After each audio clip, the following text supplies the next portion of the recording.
नमस्कार, आप देख रहे हैं न्यूज नेशन चैनल का डिजिटल प्लेटफॉर्म न्यूज नेशन स्तुति और मैं हूं आपके साथ पूजा वशिष्ठ। नवरात्र का पावन पर्व चल रहा है और आज है नवरात्र का 7वां दिन और आज हम सभी नवरात्र का जो उत्सव है वो धूमधाम से मना रहे हैं। लेकिन आज जो भक्तगण हैं वो माँ कात्यायनी की पूजा कर रहे हैं नवरात्र के 7वें दिन। सारी जानकारी मैं आज प्राप्त करना चाहूंगी। हमारे साथ मौजूद हैं आचार्य हरि गोपाल शर्मा जी।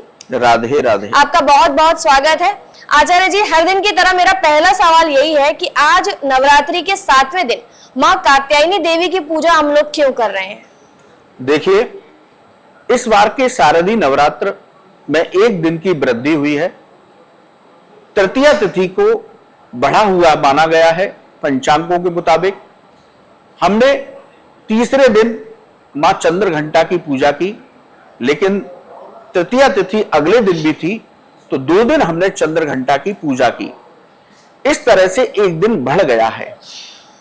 इसलिए नवरात्र के 6वें दिन की जो देवी है वो मां कात्यायनी है। इस तरह का जो क्रम बिगड़ता है वो इसलिए बिगड़ता है कि यदि नवरात्र की वृद्धि हो जाए, बढ़ जाए या कोई नवरात्र कम हो जाए, इन परिस्थितियों में मां के तिथि के हिसाब से, स्वरूप के हिसाब से पूजा का विधान बदल जाता है। 7वां दिन है। यदि मां के 7वें स्वरूप की बात करें तो वो कालरात्रि का स्वरूप है, लेकिन क्योंकि नवरात्र बढ़ा, हमने 2 दिन चंद्रघंटा मां की पूजा की, इसलिए 7वें दिन छठी देवी कात्यायनी की पूजा की जा रही है। ये पंचांग के मुताबिक क्रम बदल गया है इस बार, तो हमें इस विधान से पूजा करनी चाहिए। अष्टमी और नवमी कुछ पंचांगों में एक दिन दी गई, तो उस दिन मां गौरी और मां सिद्धिदात्री की पूजा होगी, 8वीं और 9वीं शक्ति की। लेकिन कुछ पंचांगों में 12 तारीख को 9वीं तिथि सुबह तक दी गई है और शाम को दशहरा 10वीं तिथि लग रही है। इसलिए 12 तारीख को सुबह कन्या पूजन करेंगे और शाम को दशहरा का पर्व मनाएंगे। ये भी विधान ठीक है।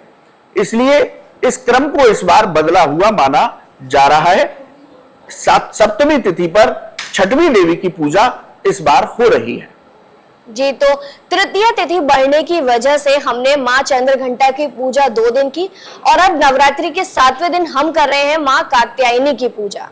आचार्य जी से हमने जाना कि माँ कात्यायनी की पूजा आज के दिन क्यों हो रही है। साथ ही मैं अब ये जानना चाहूंगी माँ कात्यायनी की इस विशेष पूजा से हमें किस फल की प्राप्ति होती है? देखिए, माँ कात्यायनी का स्वरूप बड़ा अद्भुत है। शास्त्रों के मुताबिक महर्षि कात्यायन ने मां को अपने यहां पुत्री रूप में प्राप्त करने के लिए घोर तपस्या की। आदिशक्ति मां परम्बा प्रसन्न हुई कात्यायन ऋषि की तपस्या से और उन्होंने उनको वरदान दिया कि मैं आपके यहां पुत्री रूप में अवश्य प्रकट होंगी। इस तरह से समय आने पर मां भगवती कात्यायन ऋषि के यहां पुत्री रूप में प्रकट हुई। कात्यायन ऋषि के यहां पुत्री रूप में प्रकट होने की वजह से उनका नाम कात्यायनी पड़ा।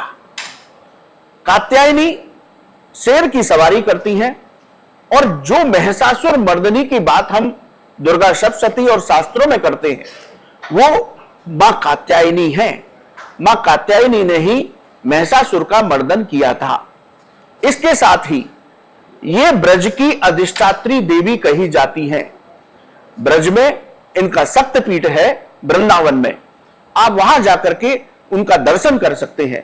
बड़ा जागृत पीठ है और वहां जब आप दर्शन करेंगे तो वहां मां कात्यायनी का जो स्वरूप है वो महिषासुर मर्दन की तरह ही है। इस तरह का स्वरूप वहां आपको दर्शन होगा। तो ये ब्रज की अधिष्ठात्री देवी है। ब्रज की सभी गोप कन्याओं ने भगवान कृष्ण को पति रूप में प्राप्त करने के लिए मां कात्यायनी की उपासना की थी। तो इनकी उपासना करने से साधक की न सिर्फ सभी मनोकामनाएं पूरी होती हैं, बल्कि साधक को चारों पुरुषार्थ धर्म, अर्थ और काम, मोक्ष, ये 4 पुरुषार्थ जो बताए गए, इनकी प्राप्ति बहुत सहज रूप में होती है। व्यक्ति अपने जीवन में आनंद प्राप्त करता हुआ, सभी सुखों का भोग करता हुआ मां के परम धाम में स्थान प्राप्त करता है, यानी उसे मां कात्यायनी की कृपा से मोक्ष की प्राप्ति होती है। तो हमें मां कात्यायनी की पूजा बहुत विधि विधान के साथ करनी चाहिए। जी, तो माँ कात्यायनी की पूजा करने से हमें 4 पुरुषार्थ की परम रूप से प्राप्ति होती है। लेकिन अभी आपने चर्चा की कि विधि विधान से पूजा करनी चाहिए, तो आचार्य जी यही विधि विधान क्या है ये मैं जानना चाहूंगी। साथ ही किस विशेष चीज का माँ को भोग लगता है और क्या विशेष मंत्र हमें नवार्ण मंत्र के अलावा माँ की पूजा में करना है।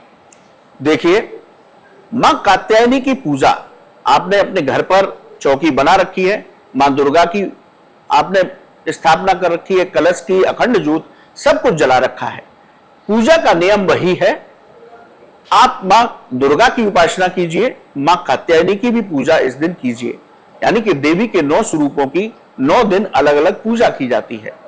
अब आप ऋतु फलों का भोग लगाइए, आप नवार्ण मंत्र का जप कीजिए, लेकिन प्रत्येक दिन की देवी के हिसाब से हमारे यहां अलग अलग भोग और मंत्र भी दिए गए। मां कात्यायनी का ध्यान व्यक्ति को आज्ञा चक्र पर करना चाहिए। यह आज्ञा चक्र जहां हमारा लाल टीका लगा हुआ है, दोनों भौं के बीच में आज्ञा चक्र होता है। इस स्थान पर मां कात्यायनी का ध्यान करते हुए उनके मंत्र का जप करना चाहिए और मां कात्यायनी को विशेष रूप से शहद का भोग लगाना चाहिए, जो जिससे वो प्रसन्न होती है। अब मंत्र की बात करें तो ओम ऐं ह्रीं क्लीं कात्यायनी नमः इस मंत्र का हमें जप करना चाहिए और आज्ञा चक्र जहां दोनों भौं हैं उनके बीच का स्थान है, जहां हम टीका लगाते हैं उसे आज्ञा चक्र कहते हैं। इस चक्र पर ध्यान लगा करके हमें मां कात्यायनी की उपासना करनी चाहिए। जी आचार्य जी, ये विशेष पूजा अर्चना और मंत्र के बाद में मैंने ये कहीं पढ़ा है या सुना है कि जो माँ कात्यायनी की पूजा विशेष फलदायी वहां पर होती है अगर किसी का विवाह हो रहा हो और अगर उसमें बाधा आ रही हो, तो कहते हैं कि हमें माँ कात्यायनी देवी की पूजा अर्चना जरूर करनी चाहिए। तो इसकी पूजा का विधान बताइए कि अगर किसी के विवाह में बाधा आ रही है तो वो कैसे करे, साथ ही क्या कोई मंत्र है या किसी तरीके का व्रत रखना है, ये सारी जानकारी। देखिए, जैसा मैंने पहले बताया कि मां कात्यायनी ब्रज की अधिष्ठात्री देवी है। ब्रज गोप कन्याओं ने भगवान कृष्ण को पति रूप में प्राप्त करने के लिए मां कात्यायनी की उपासना की थी। शास्त्रों के मुताबिक, दुर्गा सप्तशती के मुताबिक, यदि आपके वैवाहिक जीवन में मधुरता नहीं है, आपके पति पत्नी के बीच हमेशा मतभेद बने रहते हैं, आपके विवाह में किसी वजह से कुंडली के ग्रहों की वजह से कोई बाधा आ रही है, तो आप मां कात्यायनी का अनुष्ठान कीजिए, मां कात्यायनी की पूजा कीजिए। उनकी कृपा से आपके विवाह की बाधाएं दूर होती हैं। यदि आपका वैवाहिक जीवन मधुर नहीं है तो उसमें मधुरता आती है, पति पत्नी के बीच के तनाव खत्म होते हैं। हमें नवरात्रि में विशेष रूप से और प्रत्येक महीने की अष्टमी तिथि को ये पूजा विशेष रूप से करनी चाहिए।